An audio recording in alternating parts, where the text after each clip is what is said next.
After the Guyot Environment Team Europe reached Halifax harbour under jury rig and was embraced by his shore team, skipper Benjamin-Dutreux told how the emotions overwhelmed him at that moment. The arrival was earlier than expected. The boat is going to return to Europe by cargo ship. It will be next Sunday, the 18th, when it's loaded onto the cargo ship. It then departs on the 21st. On board, and we need a gasol. We have no gasol, so we can't use the engine. So we have only 20 liters now, and we can't use the engine to join Halifax. So we need 200 liters of gasol, or as possible for you. Yes, I confirm we use diesel. We use diesel. So, if I drop to water, can you pick them? Can you collect them? Because there are many seawalls. I cannot make maneuvers to you. So, if I drop some diesel in bottles, so can you collect them? Yes, for sure we can collect them. We have already 15 liters of diesel on board, so we can use the engine for 1 hour. Yeah, that's perfect for us. You can drop it now. Prêt à mettre le moteur au point mort? So Sam, I can't go back. I need to go around, okay? Make a note, Annie. Let's go. Here, make a note, please.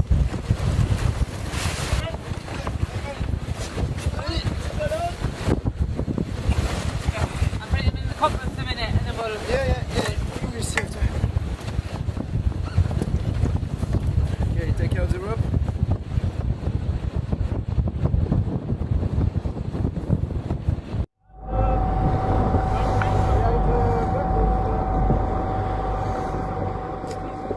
Voilà, j'espère qu'on arrivera à atteindre des vitesses assez correctes avec ce gréement sans utiliser le moteur pour essayer de rejoindre Halifax au plus vite.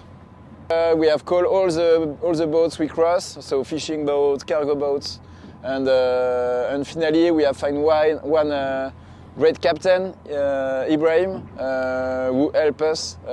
So he have stopped the boat for us and prepare 100 liters of fuel. All the tank attached, and during the night they have put a flashlight on, and we were just behind the boat.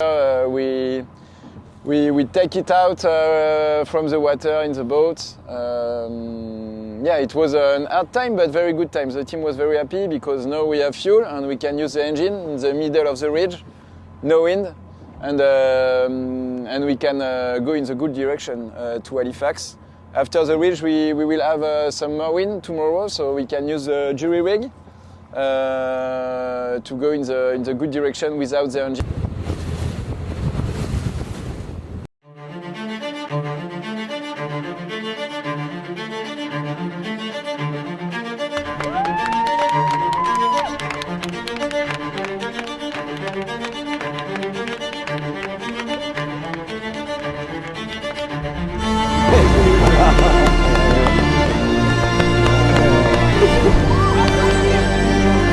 Ça va?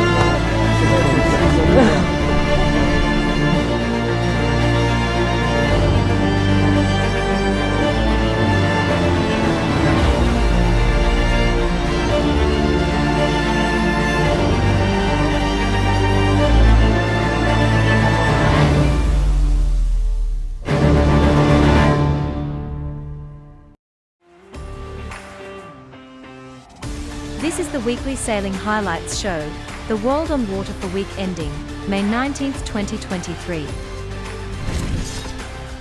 The other dismasted Imoca in the ocean race, Holcim PRB, arrives in Newport on May 18 as we edit this report, and it will be introduced to a new piece of kit. It's brand new mast. That means there's only a few days to step it and do tests of the new rig before the race starts again on Sunday, for leg 5, the Alantic crossing. It's a double points leg and they are still leading the race on points. We wish them luck.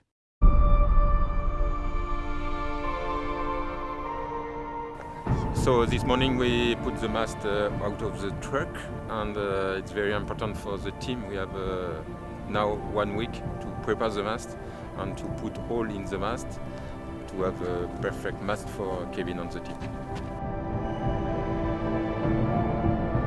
Donc là, on a pas mal d'étapes à faire sur le mât, c'est-à-dire qu'on doit déjà... Le mât est monotype, par contre la tête de mât ici n'est pas monotype. C'est-à-dire qu'on peut venir faire une tête de mât avec nos aériens, c'est nos capteurs d'angle de vent. Et on a aussi le support radar qui n'est pas monotype, donc là les gars vont pouvoir strater un nouveau support radar sur le mât tout neuf. Ensuite, il y a tout le travail de matelotage des gréeurs. Donc on a Enzo qui est déjà sur place et qui va être rejoint par Olivier pour mettre en place toutes les drisses et tous les loops, tout ce qui tient vraiment le mât au bateau.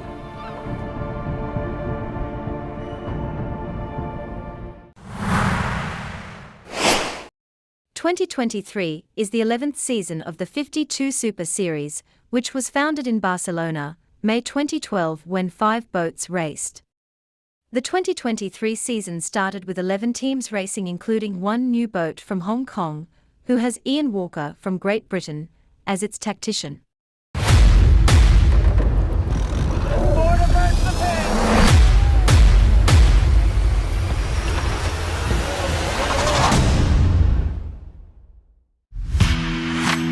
The 2023 season opens in beautiful Saint-Tropez, the shining jewel of the Riviera, as the 52 Super Series races in France for the very first time in its 11-year history.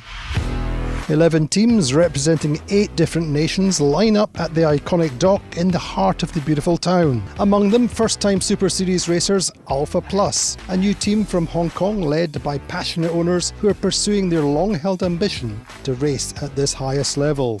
Well, I think if we do anything but be last, I think everyone would say that's been a pretty good season. But I mean, deep down, you always want to do better than that. You know, I'd love to win a race. My dream is to be here. The 2022 champions have transitioned to quantum racing powered by American Magic, seeking to offer young American talent experience of top-level Grand Prix racing and a pathway into the America's Cup. A little bit of nerves for my first day, but feeling really good, and I'm super excited to get out there and start racing. It's something very new for me as well. Certainly a challenge, but I'm very excited for it, and I'm going to do my best and make sure I'm doing a good job for the team. Pat Prec carry the French hopes on the Gulf of Saint-Tropez. It's fantastic. It's a very good condition. The place is fantastic. So what can we complain about? Guillermo Parada, the driving force behind 4 52 Super Series titles for Azura, has joined Tony Langley's British Gladiator crew, and it is a potent mix. It's like a new challenge and a new start to play with another team, so I'm enjoying it big time. It's great to see the passion, you know, he really is passionate.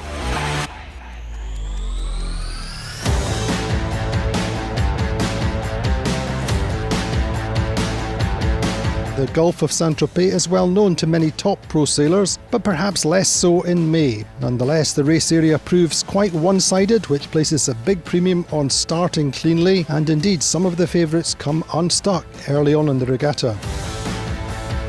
The constant feature is beautiful spring sunshine all the way through the event, and winds varying from 6 to 20 knots offer great racing.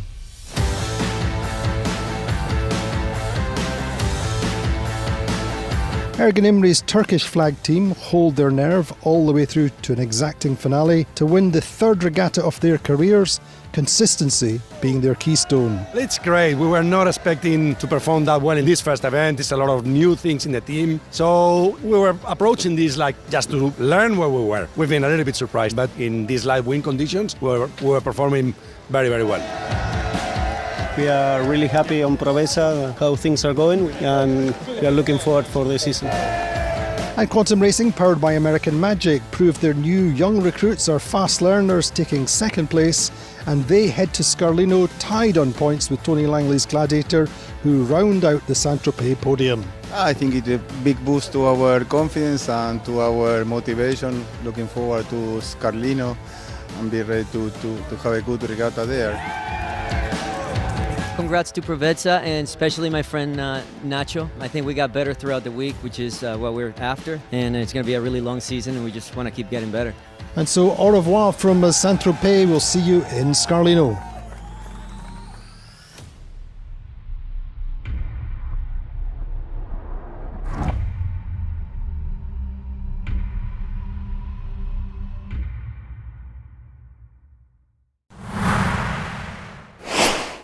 The Santa Maria Cup was held in Annapolis, hosted by the Eastport Yacht Club, which is on the Women's Match Race Tour, as their second event.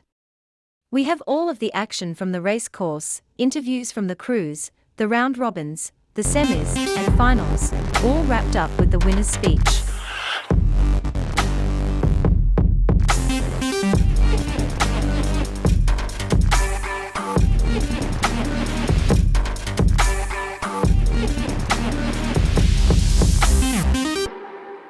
The Visit Annapolis and Anne Arundel County Santa Maria Cup, with support from the Maryland Sports Commission, made its return to the Eastport Yacht Club. Having originally started in 1991 and running for 20 years, the event took a hiatus and was resurrected to be the second stop on the 2023 Women's World Match Racing Tour.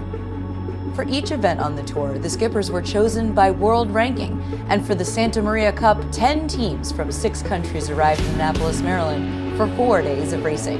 2 round robins ensued over the first 3 days in everything from sun to rain to light air to knockdown puffs, sometimes in the same flight. Match racing is so fun. It's this incredible layer cake with this awesome tactical game as the frosting.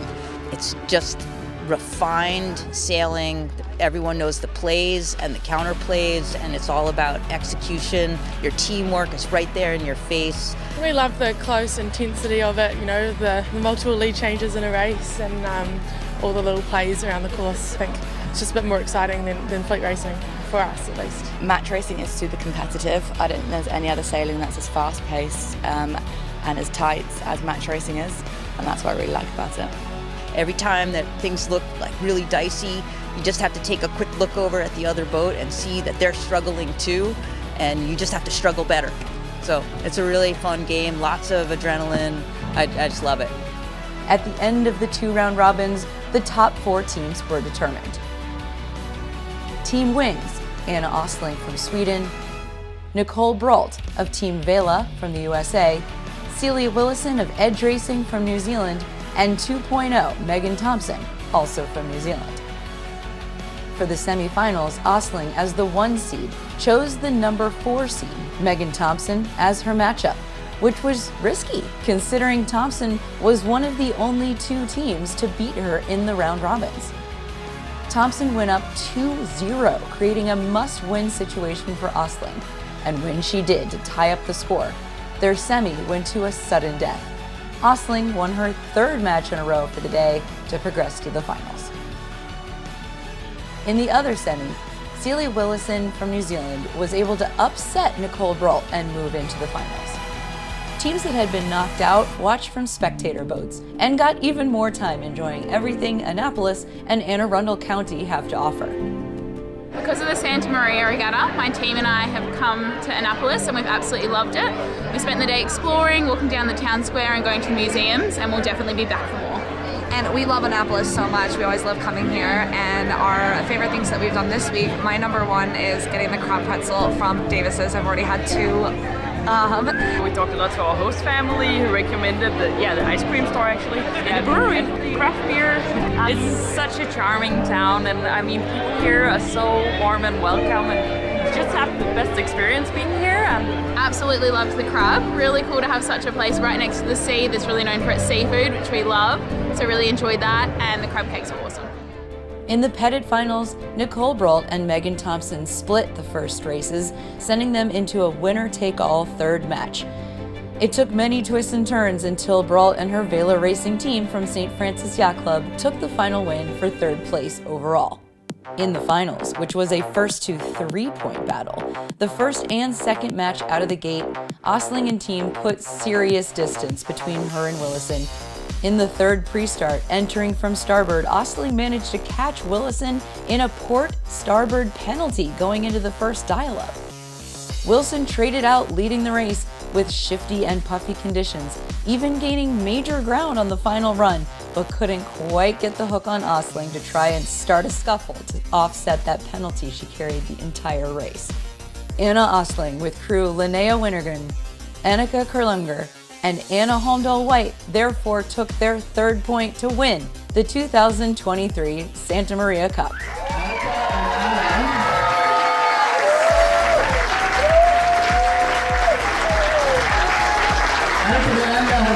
showing 3 times the shattering effect. So talk to them. Then the guys who told me that her brakes, it's not their fault.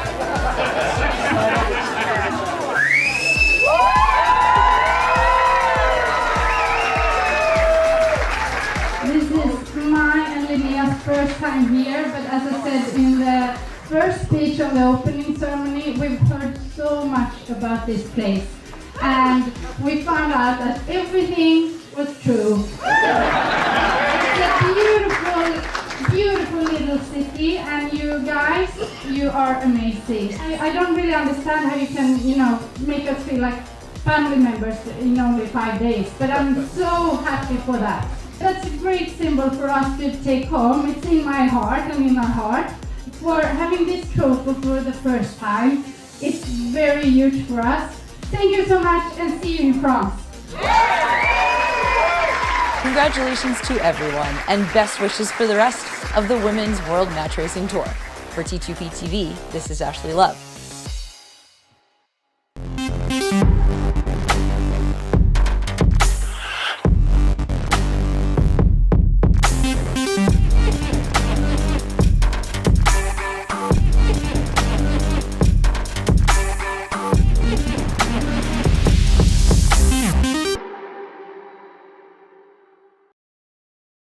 We are viewer-supported sailing media.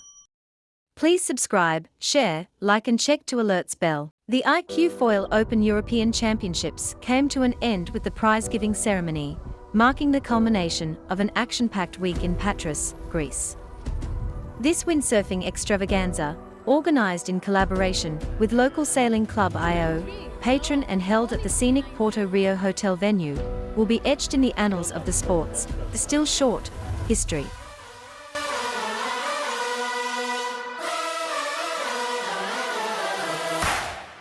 Overall, I am really happy, but it was hard today. I think I start really good, but I win my side and she went to the other side and she won, so she is the winner. I'm happy that I was a leader of the most of the days, and I will learn to another event. And also congratulations to Mina and also Emma.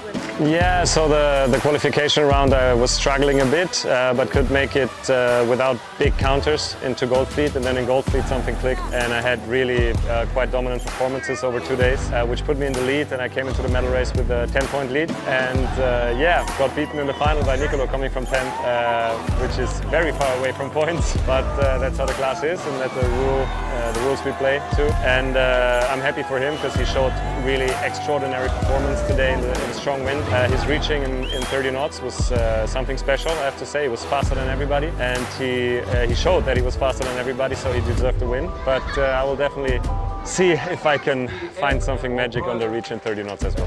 Yeah, it was a long week. We had lots of races, super windy at the start. I struggled a bit in the middle. I was a bit ill, but it's okay. And then at the end we had some lighter winds, which for me, from RSX, I like to pump, so that was good. And then managed to get myself in third, and then today was just like full send. I gave it everything and got to the final, and then yeah, I crashed in the last reach, but I'm super happy and grateful to be here. It feels good. I'm a bit in shock, but it's nice. It's nice. I expected to be second in under 21, but not to become the European champion. No. Feel really good. Last year I was vice European Championship. This year European Championship. So I'm really happy about it. The next step is try to win the World Championship for sure. Yeah. Before I have to qualify the nation, and then I'm gonna qualify myself, and then I'm gonna think about if I'm gonna qualify myself. Okay, very well done. Congratulations. Thank you. An encouraging day for Luna Rossa Prada Pirelli, with the technicians doing a stellar job in ironing out the gremlins from the team's new AC40 and delivering a fully functional platform on Saturday for the sailors to begin commissioning. The weather, though, in Cagliari was up and down, with a dense rain-laden weather system filtering off the Capo Terra mountains early in the session, shutting out the sunlight, and delivering gusts up to 20 knots before clearing and leaving very marginal foiling conditions of just 7 to 8 knots. Man on board Luna Rossa, Gecko, today the boat seems to work fine and you guys managed probably to fix all the issues. Unfortunately, the forecast wasn't playing along. Yeah, we knew that the weather was going to be really, really hard today. We knew that there were a lot of systems coming through, and we had one of them just after the main hoist. So we had to drop the sails again, rehoist the sails later. But we achieved the goal of the day, which was to check that the boat was working fine. And finally we had apparently no issue today. So we are very happy with that, that we could finally fix all the problems. And so it's been a positive day in a way, yeah, the weather didn't collaborate, but we knew that it was going to be a hard day on that respect. Gecko, on the planning side, also considering the LAQ12, how do you plan the day, considering the wind conditions and the sea state? Yeah. Like, do you target specific things? Well, basically, at this stage, we are trying to use the AC40 as much as we can. It's a new boat for us, and we need to put some hours on the AC40. And obviously, we try to use those time frames to improve the LAQ. And so that the next time we go out with the LAQ12, we have a lot of new things to try. So the AC40 is also a good exercise for us because it keeps the team going in the water when we make some modifications to the LAQ12. So yeah, we're very happy apart from that little window where the AC40 was not working very well and we had a few issues with the hydraulic system. But yeah, it's a positive day today. We have to think positive, and definitely it's going to be a good week next week. Of course, not much sailing until now on the AC40, but I wanted to ask you, can you tell us if you feel any difference? Well, of course, for us the main difference, the boat is like lighter than and we knew that the displacement of the boat was going to be lighter than our LAQ. There are many reasons for it. We are not surprised with that, and obviously in light wind that feeling is very evident because you take off and do maneuvers in a lighter wind of what we can do with the LAQ12. But it's not a surprise for our team, so that's the main noticeable thing. Then all the controls are pretty easy, but it's a new boat, and so it takes us still time to understand where the differences are. Okay, well, what's the plan for the upcoming days? I think we're going to share a little bit next week between the AC40 and the LAQ12, so it's going to be an interesting week because we're basically now two tools ready to go in the water, and it's a great feeling to have that. So the LAQ is pretty much ready to go out in the water with a lot of good stuff, and the AC40 is finally working. So we are really looking forward to next week. Ecco, per concludere un commento, un riassunto della giornata di oggi in italiano. Beh, siamo molto contenti perché finalmente la C40 funzionava, abbiamo avuto non poche difficoltà i primi giorni con i sistemi della barca. Oggi, primo giorno che la barca funzionava, il meteo sapevamo che non era una bellissima giornata, abbiamo fatto soltanto una decina di minuti di navigazione, però di nuovo, giornata positiva. Grazie Gecko. Grazie a voi. Garda Trentino redeemed itself on the last day of the Torbal PWA World Cup windsurfing slalom, and despite the always very cloudy weather alternating with some rain, the wind was the protagonist, allowing racing both in the morning with a northerly wind and in the afternoon with a southerly wind that had risen in the last heat up to 15 knots.